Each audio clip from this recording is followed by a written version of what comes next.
Big up everyone. What is happening for Liverpool Profit back again with another match preview. People, again, it's that time of the week. It is that time of the week where I bring you guys my match preview. So, tomorrow is a big night, not just for Liverpool, but for Liverpool as a whole, for the manager Arne Slot particularly. This is the biggest game of our season, in my opinion. It's the biggest game of the season and it's a must-win game. Pressure is really on.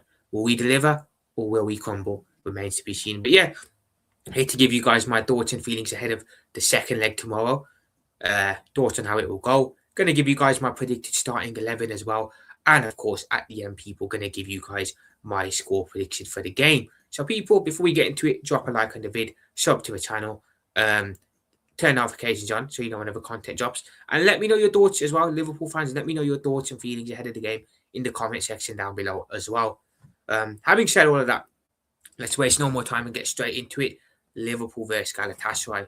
So a little bit of a recap on the first leg that we played against them. So the first time out against Galatasaray last week, Tuesday evening, it was a 5:45 kickoff, which is a weird time, but whatever. We weren't bad in that first leg. We weren't good. By no stretch am I sitting here saying we were good. We had a good performance. We were robbed. We were unlucky. No. We still weren't good, but we weren't bad. We started the game off relatively well. Them being the home team, I thought they were going to be up for it. I thought their crowd was going to push the one and they were going to really put it on us and we'd be the team sitting back. But we actually pinned them back for that first 15, 20 minutes.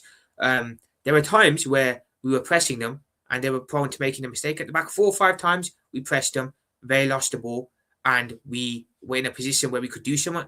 And we were just very, very wasteful. And in general, we were wasteful as a whole in the game. Let's be honest, we were very wasteful with our chances. They then started to feel their way into the game. They get their first corner, and from the corner, they scored a goal. Awful defending from our defence, every single centre back there, both of our centre backs, should I say, and our 2 fullbacks need to take massive blame. The goalkeeper as well, Mohamed was very, very, very suspect for that goal. So yeah, they get their chance, they score, and then throughout the game, it was one of those where I think both teams were going for it. It was end-to-end type of football. Very different to the game we played against them in September where they low blocked it after scoring. This time they were a lot more attacking. They gave it a bit more of a go, actually. They were really driving off their home advantage, off the emotion of their crowd, their stadium. They were wasteful as well, to be fair, throughout the whole course of the game.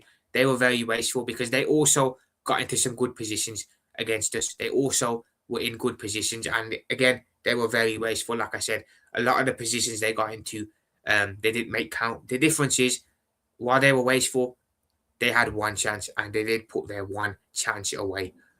Us had a lot of chances, like I said, but we weren't able to put a chance away. So it wasn't a bad performance, just a very wasteful and unclinical performance. Ekatike, for his standard, very wasteful. He's usually very clinical and he has been this season, but last week he was very wasteful. Mohamed Salah wasn't even wasteful, wasn't involved in the game at all, if we're being honest. Florian Wirtz, again, another player that has recently come into his own, started to be clinical in front of goal. Very wasteful on Tuesday evening, last week. Again, he should have been someone who scored a goal for us. Ekatike should have bagged 1 or 2 other players as well on the team. Very, very wasteful. So overall, performance wasn't bad, but it was a performance that Liverpool just weren't clinical in. Galatasaray were wasteful too, but they were clinical with one chance. And because of that, they go into this second leg with the 1 goal advantage from the first leg. It's not the end of the world, people. It's not the end of the world. If we'd lost 3-4-0, 2-3-0, it would have been a problem because they would have low blocked it and we'd have struggled to break them down in that second leg. A 1 goal advantage is nothing, especially when they're coming to Anfield now. Look, as for us going into the second leg, from our perspective, we're not going into the second leg on the best of form. We've been beaten 2-1 against Wolves in the league away from home. We got a nice FA Cup win against Wolves in between that, but we lost 1-0 to Galatasaray last week.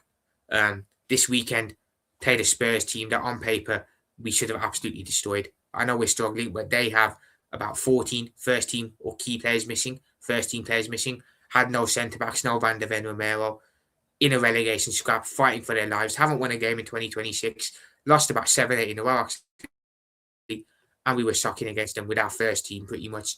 Gave them a point. They probably, again, if it wasn't for Alisson making 4 or 5 changes, save, sorry, to keep us in the game. We would have lost most likely. We weren't good against Spurs. Gave them a point. That was supposed to be a confidence builder. That game was supposed to be a game where we score 4 or 5, ideally, and then come into this game off the back of some confidence. We didn't do that. We put in a, quite frankly, pathetic performance against Tottenham on Sunday. Came away with a point. And let's be honest, if we can't even beat a struggling Spurs side, who, like I said, had all them injuries, are where they are in the league, are getting beat left, right, and centre, haven't won a game all year so far. We're struggling against them at home with our first team. What hope do we have against Galatasaray, a Champions League level side in Europe?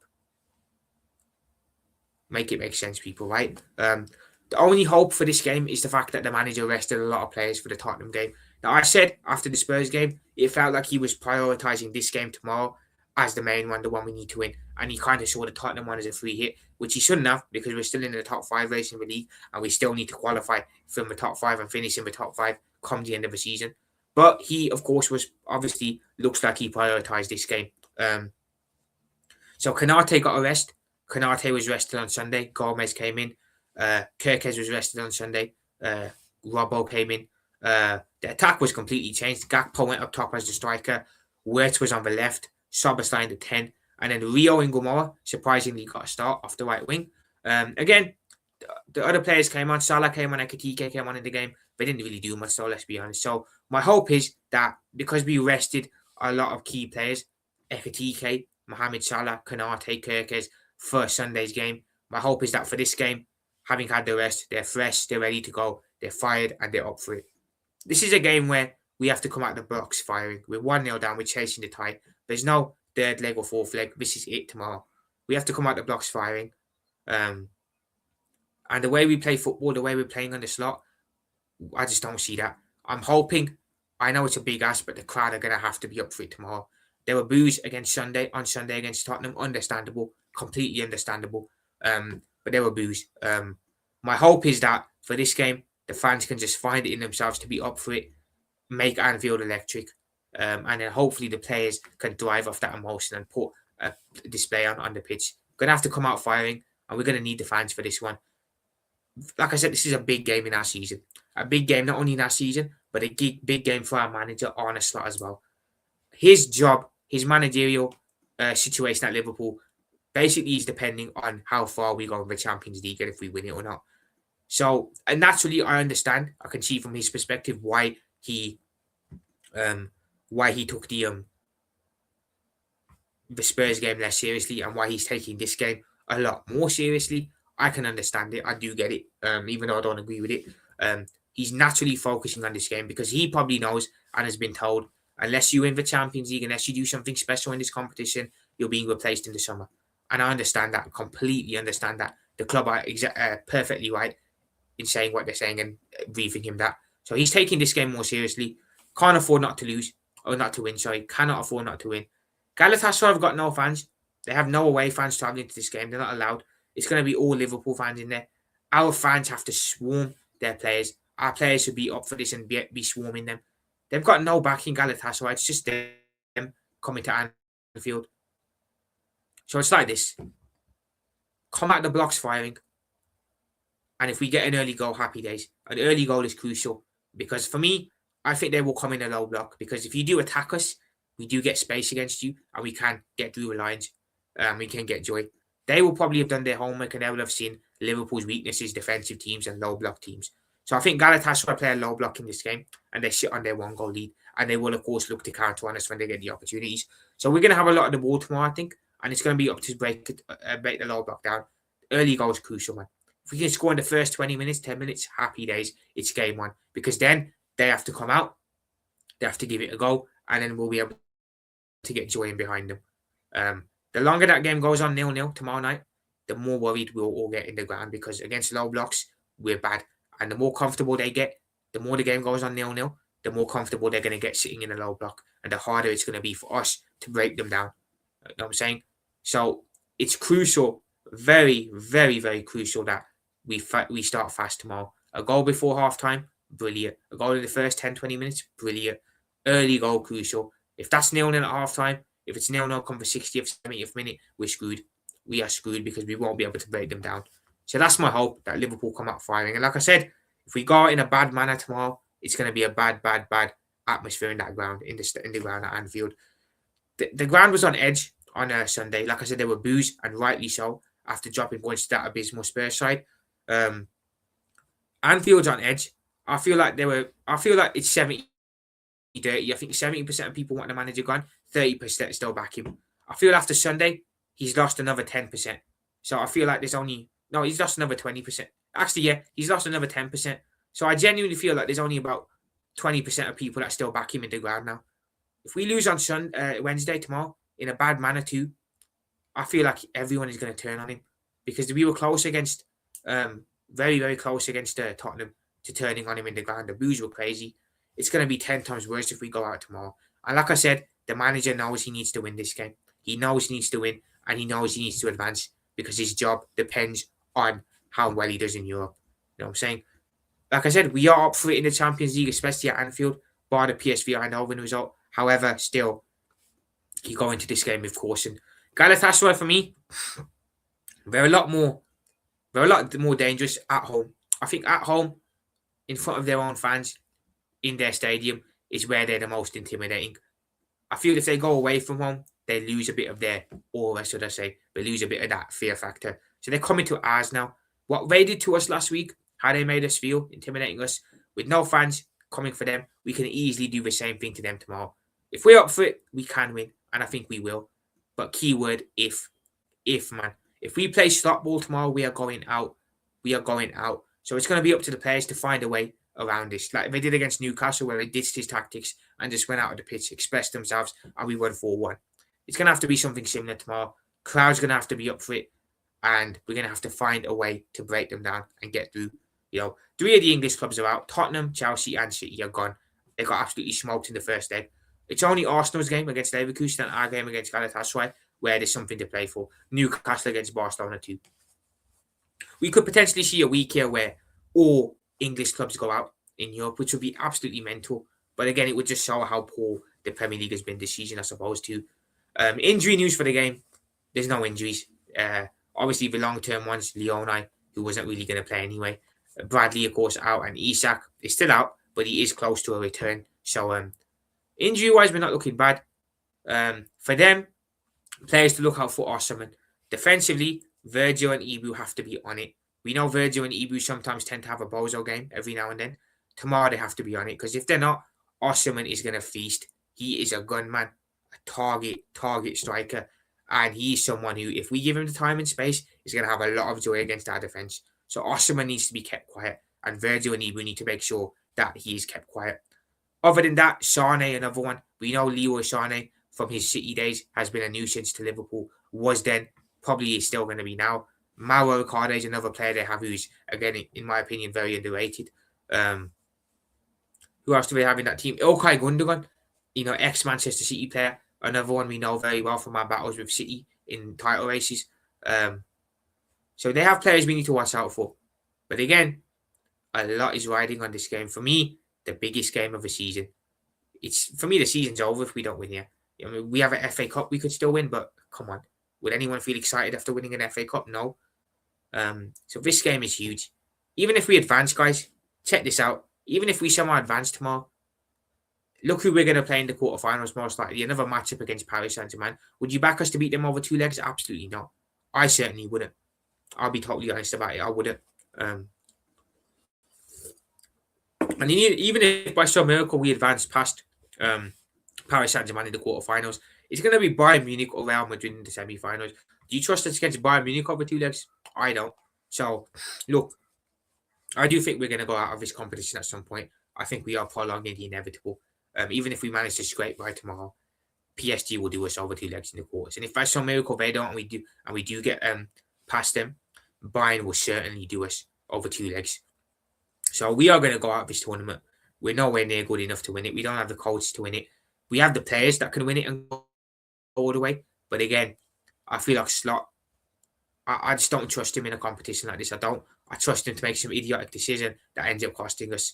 I genuinely do. So I'm hoping we can turn it around tomorrow, but I'm not confident. I'd be lying if I sat here and said I'm confident for the game. Genuinely. But I'm going to give you guys my predicted starting 11 for tomorrow's game. I'm going to give you guys my predicted 11 for the game. So bear with me, people. Bear with me. So yeah, people, this is my predicted starting XI for tomorrow's game. So as you can see, a lot of players are back for this game that were rested against Tottenham. In goal, just to walk you guys through it, I've gone with Alisson Becker. Obviously, look, we missed Ali last week. Against Tottenham as well, he made 4 or 5 good saves. That really kept us in the game and earned us a point. For this one, Ali's back in the sticks, and again, I'm happy about that. Mohamed Arsfili was very shaky, like I said, in that first leg. Some of his distribution was off. Actually, a lot of his distribution was off. His kicking wasn't there. It was terrible, quite frankly. And again, he just looked very, very shaky, and the defence looked shaky around him as well. So, it's great to have Ali back for this game, and it will make a big difference, I believe. Right back, I've gone with Jeremy Frimpong. Again, I don't want to see no twisting and changing. This isn't the game to experiment. Stop wanting to experiment against Spurs at home. Cool, fine. Don't be experimenting in a game like this. Do not be doing that. Just put Frimpong at right back. Don't do Soberslide, don't do Jones, nothing crazy.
Apologies, people. I don't know what's going on. I'm just going to have to refresh one more time. Sorry for this, guys.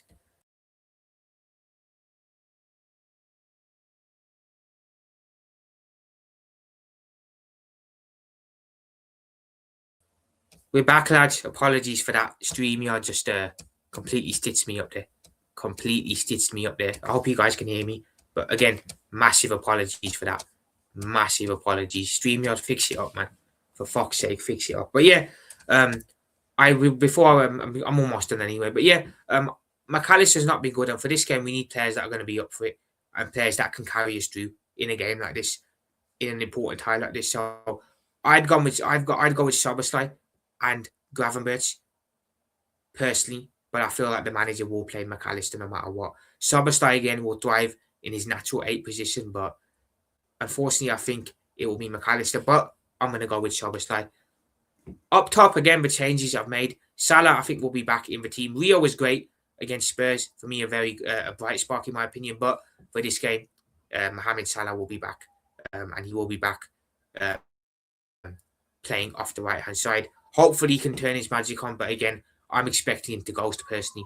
I'm expecting him to ghost it, but fingers crossed Mo can turn his magic on. In return, Florian Wirtz, again, was very, very wasteful in the reverse fixture last week, so hopefully he's on it for this one. Fingers crossed he's on it for this one.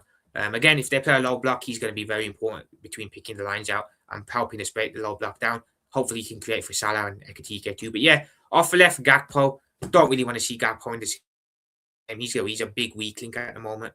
But unfortunately, it is going to be Cody Gakpo as he's one of Stott's favourites. So, yay. Looking forward to seeing more of Gakpo cutting in inside and shooting. And up top again, Ekitike again. Ekitike rested against Tottenham. Fingers crossed he's well rested and he's available. And he's back for this game. Well, he is back because I put him in the lineup. But fingers crossed he is clinical because he wasn't clinical last weekend either. He was not clinical last weekend either. So, last week, should I say. So, Ekitike needs his shooting boots on. We need better from him.